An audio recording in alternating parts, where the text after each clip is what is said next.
Aceh menggelar apel pasukan operasi Pemeras Selawah 2024 di lapangan Mapolda Aceh Jumat 30 Agustus 2024.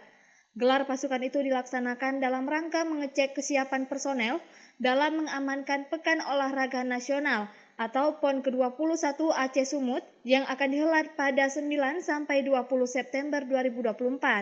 Polda Aceh dan jajaran serta didukung oleh TNI, Basarnas, dan Satpol PP akan melaksanakan operasi kepolisian kewilayahan dengan sandi Pemeras Selawah 2024 untuk mengamankan jalannya pelaksanaan PON 21 Aceh Sumut.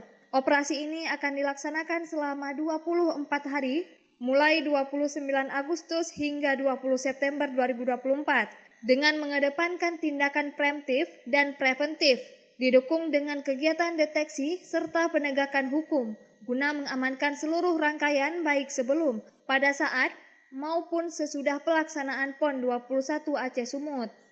Operasi itu bertujuan untuk menjamin keamanan dan keselamatan seluruh pihak yang terlibat, termasuk para atlet, ofisial, panitia, serta masyarakat atau supporter yang hadir pada perhelatan PON.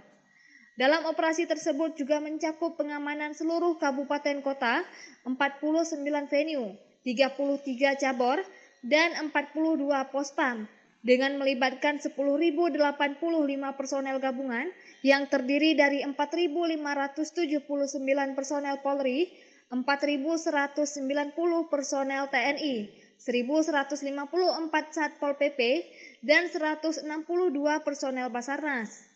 Pengamanan ini bukan hanya untuk dilaksanakan pada venue-venue tempat pelaksanaan pertandingan, namun juga pelaksanaan terhadap para atlet, ofisial, para supporter, kemudian lokasi-lokasi cabang olahraga yang dipertandingkan, termasuk untuk pengamanan VVIP yang akan datang pada upacara pembukaan.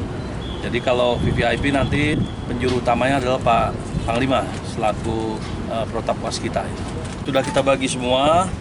Jadi semua yang terlibat ada 10.085 personil, ada 4.579 personil Polri, kemudian 4.190 TNI, kemudian dari Satpol PP 1.154 dan dari Basarnas 162 personil. Jadi ini meliputi 49 venue, kemudian 33 cabang olahraga, dan kita akan mendirikan pos pengamanan sebanyak 42 orang.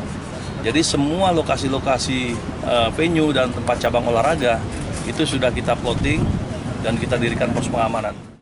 Ahmad Kartiko juga menekankan agar personel yang terlibat menjalankan tugas dengan profesionalisme dan disiplin, serta menghindari tindakan yang dapat mencederai nama baik institusi. Terakhir, ia meminta personel untuk melaksanakan penegakan hukum secara tegas, tetapi tetap humanis dan sesuai prosedur, serta merespon cepat jika terjadi situasi darurat dan selalu siap memberikan dukungan maksimal. Dari Banda Aceh, Lala Nurmala melaporkan untuk Puja TV Aceh.